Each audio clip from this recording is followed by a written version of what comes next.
ناداروں کو علم کے موتی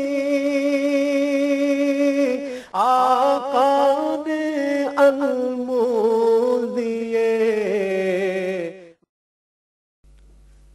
یا رب لک الحمد کما ینبغی لجلال وجہک وعظیم سلطانک۔ الحمدللہ رب العالمین والصلاة والسلام علی رسولہ الکریم۔ ربنا لا تزغ قلوبنا بعد اذ ہدیتنا ہب لنا من لدنک انک انت الوہاب۔ فاعوذ باللہ من الشیطان الرجیم، بسم اللہ الرحمن الرحیم۔ رب اشرح لی صدری ویسر لی امری واحلل عقدۃ من لسانی یفقہوا قولی۔ السلام علیکم پیارے بچوں، کیسے ہیں آپ؟ امید ہے آپ سب خیریت سے ہوں گے، اور میری دعا ہے کہ اللہ تعالیٰ آپ سب کو خیریت سے رکھے اور خوش و خرم رکھے۔ بچوں، جیسا کہ آپ کو پتہ ہے کہ اس پروگرام میں ہم پیارے نبی صلی اللہ علیہ وسلم کی پیاری باتیں یعنی احادیث مبارکہ پڑھتے ہیں۔ بچوں، آج جو حدیث ہم پڑھیں گے اس کا موضوع ہے اخلاق حسنہ کی فضیلت۔ سب سے پہلے تو ہم ہمیشہ کی طرح راوی حدیث کا تعارف پڑھتے ہیں۔ اس حدیث کے راوی حضرت ابو ہریرہ رضی اللہ عنہ ہیں۔ جیسا کہ میں نے آپ کو پہلے بھی بتایا تھا کہ حضرت ابو ہریرہ ان کا لقب تھا، اصل میں ان کا نام حضرت عبد الرحمن بن سخر دوست تھا، اور سب سے زیادہ حضرت عائشہ کے بعد آپ صلی اللہ علیہ وسلم سے حضرت ابو ہریرہ ہی ہیں وہ صحابی جن سے بہت زیادہ احادیث مروی ہیں، اور انہوں نے سن 7 ہجری میں اسلام قبول کیا اور آپ صلی اللہ علیہ وسلم کی خدمت اقدس میں رہے، اور حدیث کے بڑے راویوں میں آپ کا شمار ہوتا ہے۔ اور جب سے اسلام قبول کیا آپ صلی اللہ علیہ وسلم کی خدمت اقدس میں رہے، اور سن 57 ہجری میں آپ رضی اللہ عنہ کا انتقال ہوا۔ ان اللہ انا الیہ راجعون۔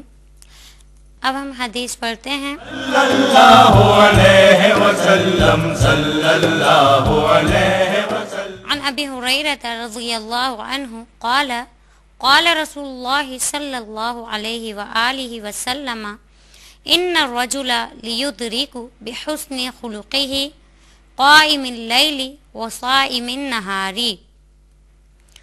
حدیث کا بامحاورہ ترجمہ یہ ہے، صلی اللہ علیہ وسلم، بے شک آدمی اپنے اچھے اخلاق سے رات کو تہجد پڑھنے والے اور دن کو روزہ رکھنے والے کے مرتبے تک پہنچ جاتا ہے۔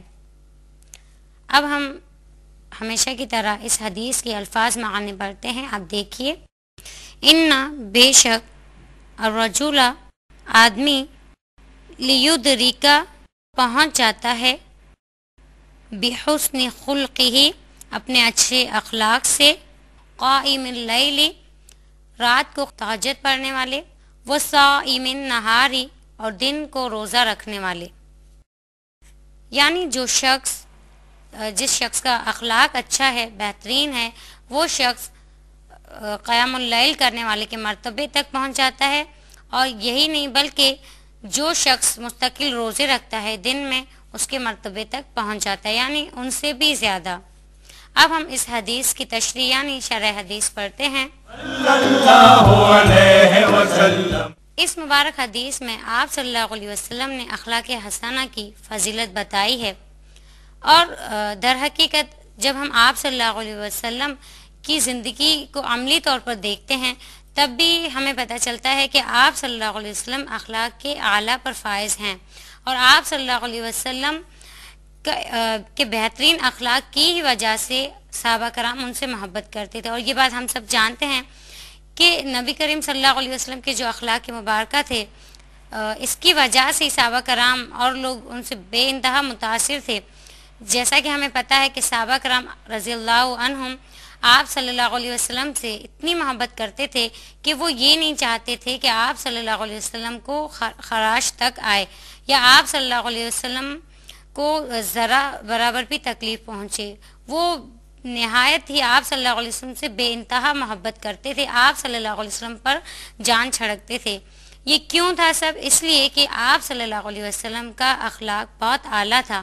آپ صلی اللہ علیہ وسلم ہر ایک سے خندہ پیشانی سے اور بہت محبت سے ملتے تھے، اور آپ صلی اللہ علیہ وسلم تکبر بھی نہیں کرتے تھے، اور یہی حکم آپ صلی اللہ علیہ وسلم نے اپنی امت کو دیا ہے، جیسا کہ اس بات کی تصدیق قرآن پاک میں خود اللہ تعالیٰ نے دی. اللہ تعالیٰ قرآن پاک میں فرماتے ہیں کہ انک لعلی خلق عظیم، کہ بے شک اے محمد صلی اللہ علیہ وسلم آپ اخلاق اعلیٰ کے درجے پر فائز ہیں. اسی طریقے سے جب حضرت عائشہ رضی اللہ عنہا سے پوچھا گیا کہ آپ صلی اللہ علیہ وسلم کا اخلاق کیسا تھا، آپ صلی اللہ علیہ وسلم کا کردار کیا تھا، تو حضرت عائشہ کیا فرماتی ہیں؟ کان خلقہ القرآن، کہ آپ صلی اللہ علیہ وسلم کا اخلاق قرآن تھا. اور یہ بھی کہا کہ کیا تم نے قرآن نہیں پڑھا، یعنی قرآن پاک میں جتنے اوصاف ہیں وہ آپ صلی اللہ علیہ وسلم میں تھے. یعنی آپ صلی اللہ علیہ وسلم کے بارے میں یہ بھی کہا جاتا ہے کہ آپ صلی اللہ علیہ وسلم چلتا پھرتا قرآن پاک تھے. اسی طریقے سے قرآن پاک میں اللہ تعالیٰ فرماتے ہیں کہ ان اللہ لا يحب كل مختار فخور، کہ بے شک اللہ تعالیٰ ہر متکبر اور فخر کرنے والے کو پسند نہیں کرتے ہیں. یعنی اللہ تعالیٰ نہیں چاہتے کہ کوئی بھی انسان کسی بھی بات پر فخر کرے یا وہ متکبر ہو جائے. یہاں یہ ضروری نہیں ہے کہ ایک انسان اپنے مال و دولت پر ہی غرور کرے، اس سے بھی منع کیا گیا. لیکن آج کل کچھ لوگ اگر نماز پڑھتے ہیں تو وہ بہت تکبر کرتے ہیں، اور جو لوگ نماز نہیں پڑھتے ہیں ان کے ساتھ بہت برا سلوک کرتے ہیں، ان کا اخلاق جو ہے ان کے ساتھ اچھا نہیں ہوتا. یہاں پر اس حدیث میں اس لیے بتایا گیا کہ تکبر اور فخر نہ کرو، تو صرف اس کا مطلب یہ نہیں کہ کوئی شخص صرف اپنی دولت پر یا مرتبے پر فخر اور غرور کرتا ہے.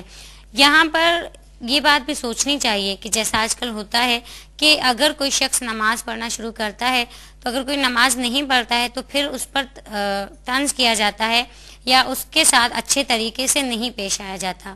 آپ سوچئے کہ اگر آپ کے گھر میں ایک مریض ہے، بیمار ہے، تو کیا آپ اس مریض سے نفرت کریں گے؟ کیا آپ کا اخلاق جو ہے اس مریض کے ساتھ بہتر نہیں ہوگا، برا ہو جائے گا؟ ایسا نہیں ہوگا. ہم کیا کریں گے کہ ہم اس کے ساتھ بہت اچھا رویہ اختیار کریں گے اور تاکہ وہ صحیح ہو جائے. اور اس کے علاوہ ہم کیا کریں گے کہ اس سے نہیں بلکہ اس کی اس بیماری سے نفرت کریں گے. جس طریقے سے ایک بیمار انسان قابل ترس اور قابل ہمدردی ہے، اسی طریقے سے ایک ایسا انسان جو نماز نہیں پڑھتا یا گناہوں میں مبتلا ہے وہ بھی قابل ترس اور قابل ہمدردی ہے. اگر ایسا ہوتا تو آپ صلی اللہ علیہ وسلم بھی بہت برا سلوک کرتے ان لوگوں سے، کفار سے، کہ جو ایمان نہیں لائے تھے. آپ صلی اللہ علیہ وسلم کے اخلاق اعلیٰ ہی کی وجہ سے آج اسلام اتنا پھیلا ہے. اور ایک حدیث میں بھی آپ صلی اللہ علیہ وسلم نے یہ کہا ہے کہ لا يدخل الجنت من کان فی قلبہ مثقال ذرۃ من کبر، کہ جنت میں داخل نہیں کیا جائے گا وہ شخص جس کے دل میں ذرہ برابر بھی کبر ہوگا. دیکھیے کتنی بڑی وعید سنائی گئی کہ وہ شخص جنت میں داخل ہی نہیں کیا جائے گا کہ جس کے اندر ذرہ برابر بھی تکبر یا غرور ہو. حالانکہ آپ صلی اللہ علیہ وسلم نے ایک حدیث مبارک میں تمام امت مسلمہ کو خوشخبری دی اور آپ صلی اللہ علیہ وسلم نے کہا کہ تمام مسلمان جنت میں جائیں گے، تمام کلمہ کو جنت میں جائیں گے. پھر آپ صلی اللہ علیہ وسلم نے کہا سوائے اس کے جو خود انکار کرے. صحابہ کرام نے کہا کہ اللہ کے نبی صلی اللہ علیہ وسلم جنت میں جانے سے کون انکار کرے گا؟ تو اللہ کے نبی صلی اللہ علیہ وسلم نے کہا کہ جو شخص اللہ تعالیٰ کے احکامات کو نہیں مانتا ہے اور اس کے نبی کے، یعنی آپ صلی اللہ علیہ وسلم نے کہا کہ میرے احکامات نہیں مانتا ہے، تو وہ خود انکار کر رہا ہے کہ میں جنت میں نہیں جاؤں گا. دیکھیے کتنی بڑی سوچنے کی بات ہے کہ تمام امت مسلمہ کو خوشخبری دے دی گئی کہ تمام امت مسلمہ جنتی ہے.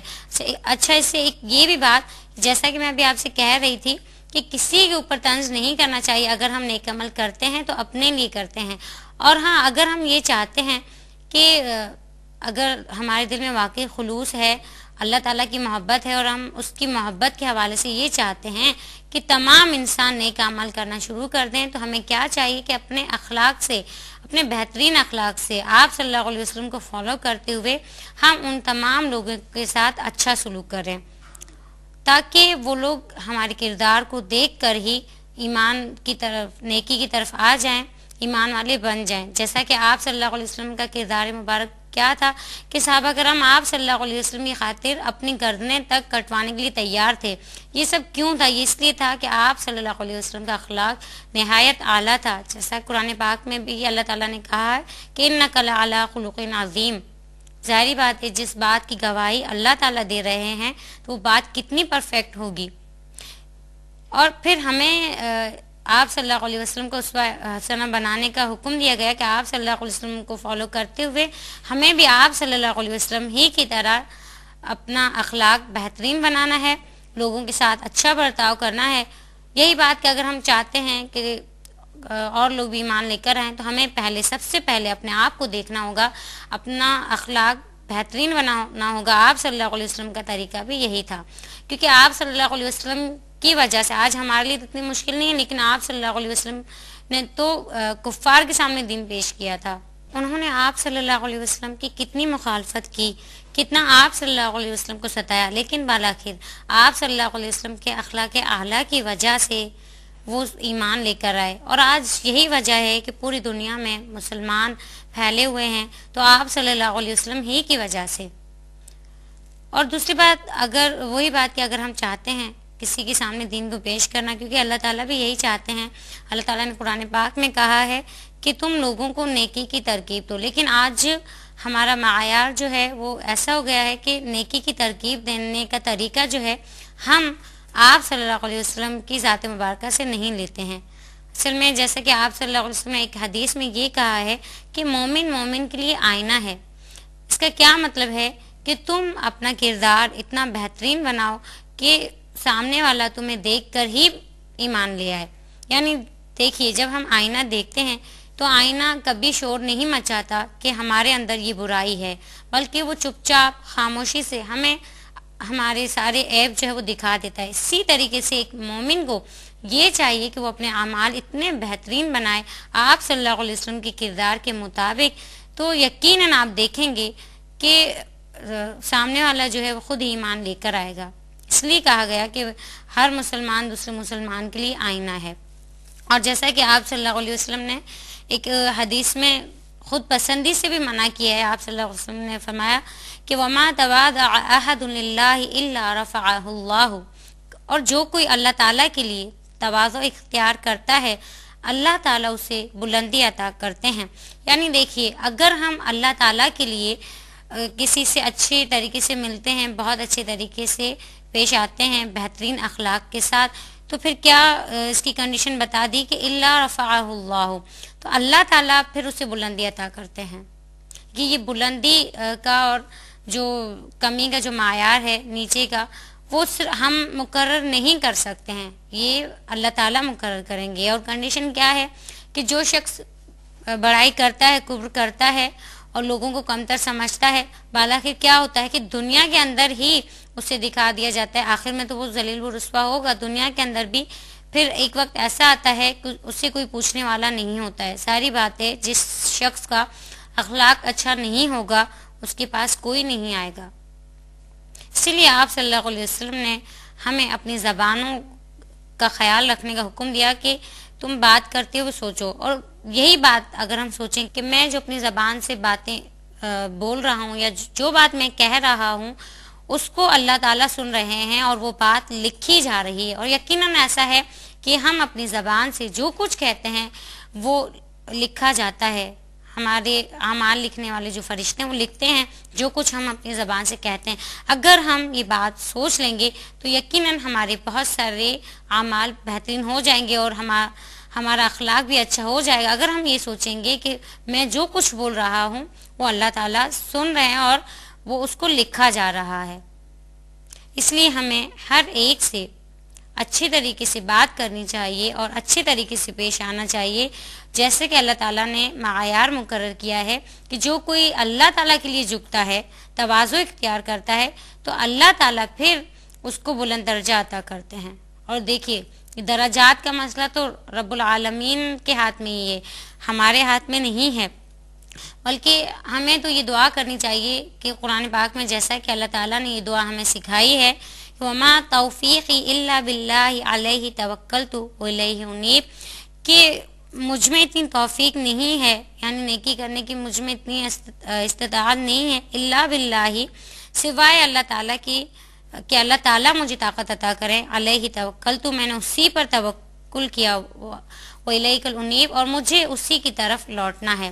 یعنی جب ہم میں سے ہر ایک یہ سوچے گا کہ ہمیں اللہ تعالیٰ کی طرف لوٹنا ہے، اللہ تعالیٰ کو جواب دینا ہے ہمیں، تو یقیناً ہمارے سارے اعمال خود بخود ٹھیک ہو جائیں گے۔ اور جیسا کہ میں نے کہا کہ لوگوں کو اپنے سے کمتر نہیں سمجھنا چاہیے، چاہے دنیاوی لحاظ سے آپ کو کتنا ہی بلند مرتبہ کیوں نہ دے دیا گیا ہو، جیسا کہ فرمان الہی ہے کہ یا ایھا الذین آمنوا لا یسخر قوم من قوم عسى ان يكونوا خيرا منهن ولا نساء من نساء عسى ان يكن خيرا منهن۔ اللہ تعالیٰ فرماتے ہیں کہ اے ایمان والو، تم ایک دوسرے کی مذاق مت اڑاؤ، جیسا کہ آج کل ہوتا ہے، کسی کو کمتر سمجھ کر اس کا پھر تمسخر کیا جاتا ہے، اس کا مذاق اڑایا جاتا ہے۔ اس بات پر اللہ تعالیٰ کہتے ہیں یا ایھا الذین آمنوا۔ دیکھیے یہاں پر یہ بھی کہا جا سکتا تھا کہ یا ایھا الناس، قرآن پاک میں بہت ساری جگہوں پر یا ایھا الناس کا لفظ استعمال ہوا ہے، لیکن یہاں پر یہ کہا جا رہا ہے کہ یا ایھا الذین آمنوا۔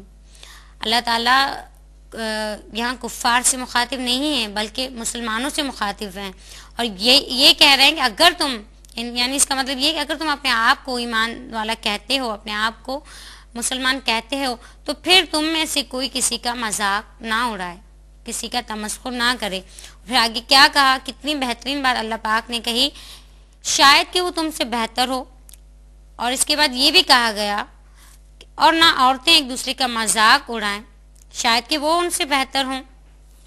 عورتوں کا بھی یہاں خاص طور پر کہا گیا ہے، حالانکہ قرآن پاک کے تمام احکامات مرد اور عورت کے لیے یکساں ہیں، لیکن یہاں پر خاص طور پر عورتوں کو مخاطب کر کے کہا گیا کہ عورتیں ایک دوسرے کا مذاق نہ اڑائیں، کیونکہ آج کل ہمارے یہاں ایک عجیب رواج پیدا ہو گیا ہے کہ شادی بیاہ میں یا کہیں کوئی تقریب ہوتی ہے، خاص طور پر عورتیں کافی مطلب اس معاملے میں وہ ہو جاتی ہیں، لیکن ہمیں پتہ نہیں چلتا ہے کہ ہماری ذرا سی بات پر سامنے والے کے دل پر کیا اثر ہوا ہے۔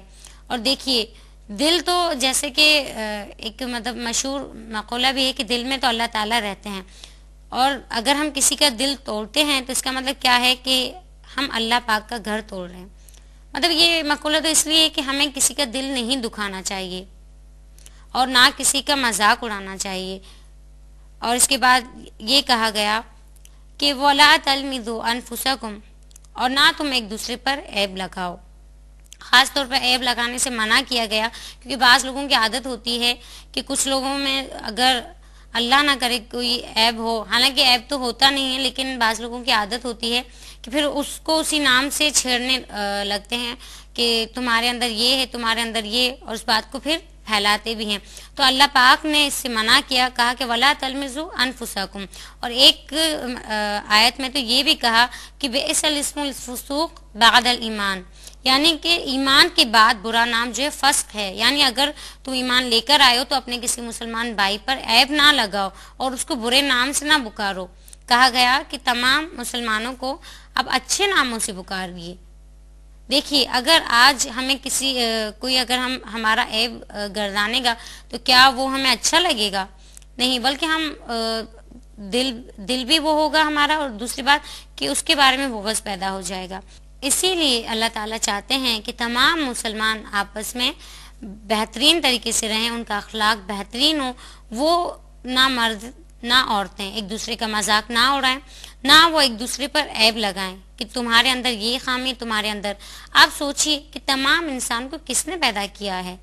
سب کا جواب یہ ہوگا کہ اللہ تعالیٰ نے۔ یقیناً تو اگر ہم کسی انسان پر عیب لگا رہے ہیں تو ہم اس انسان کو نہیں بلکہ اس کے پیدا کرنے والے کو کہہ رہے ہیں۔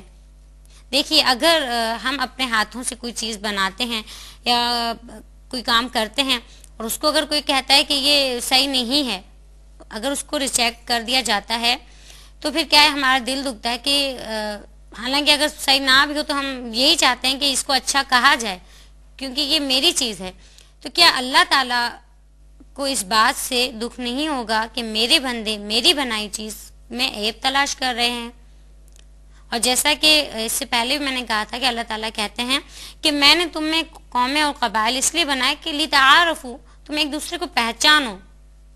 اگر ہم سب آپ سوچئے کہ ایک جیسے ہوتے تو تمام انسان اگر ایک جیسے ہوتے تو کتنی مشکل ہو جاتی۔ اللہ تعالیٰ نے کہا کہ یہ تو صرف تمہارے تعارف کے لیے ہے، اس لیے کہا کہ ہر انسان برابر ہے۔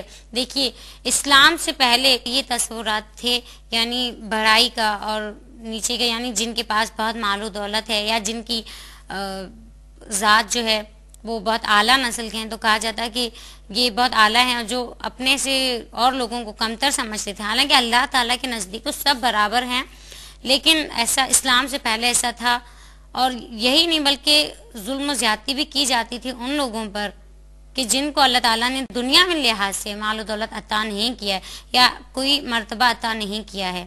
آپ صلی اللہ علیہ وسلم کو بھیجنے کا مقصد ہی یہی تھا کہ تمام جاہلانہ جو یہ رسمیں ہیں یہ ختم ہو جائیں اور یہ طریقہ ہو جائے، یعنی یہ بات رائج ہو جائے کہ تمام انسان برابر ہیں، کوئی بڑا نہیں کوئی چھوٹا نہیں، نہ رتبے کے لحاظ سے، نہ ذات کے لحاظ سے، نہ قوم کے لحاظ سے. اس لیے کہا گیا کہ تمام انسان برابر ہیں، سب کے ساتھ اچھا سلوک کرو، اور اسلام کے بھیجنے کا مقصد ہی یہی تھا.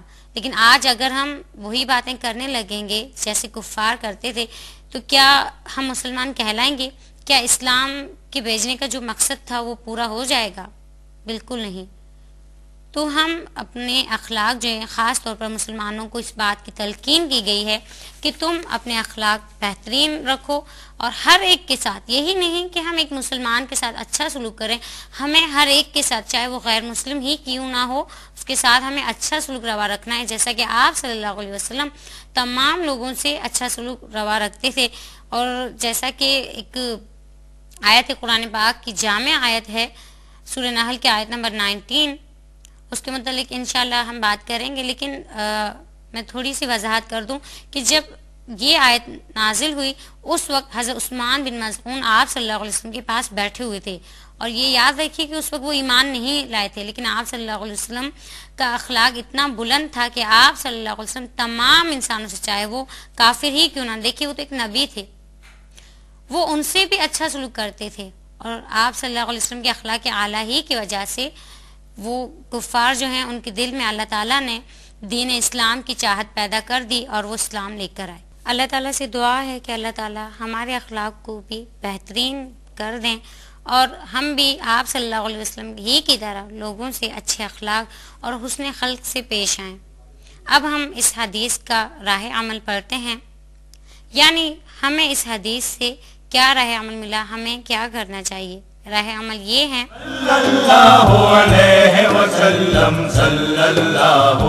اچھے اخلاق والے کی فضیلت و مرتبت کو جانتے ہوئے اسے اپنانا چاہیے.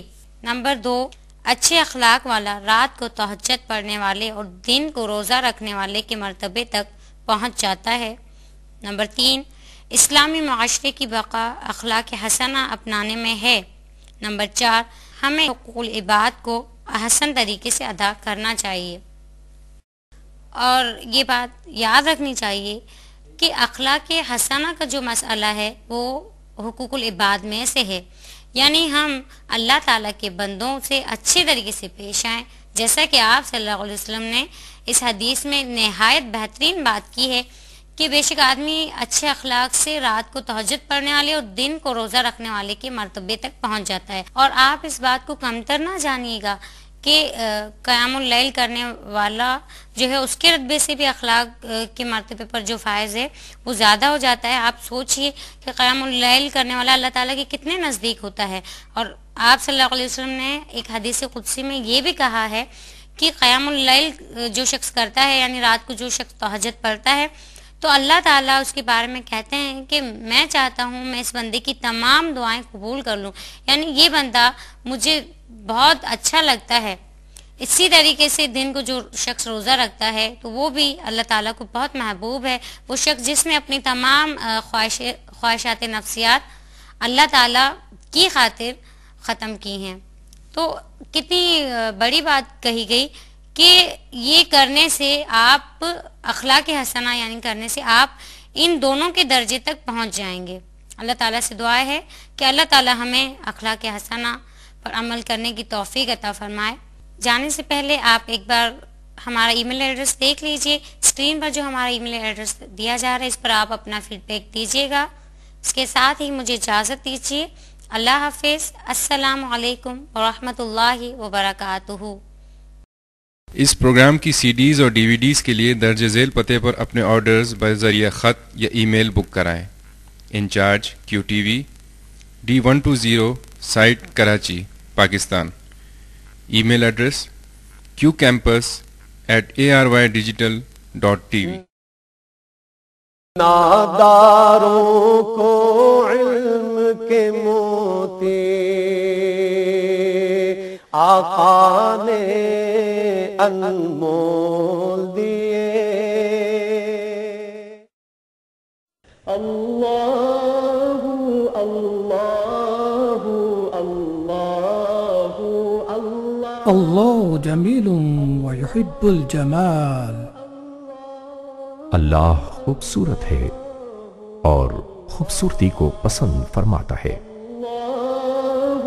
اللہ اللہ اللہ اللہ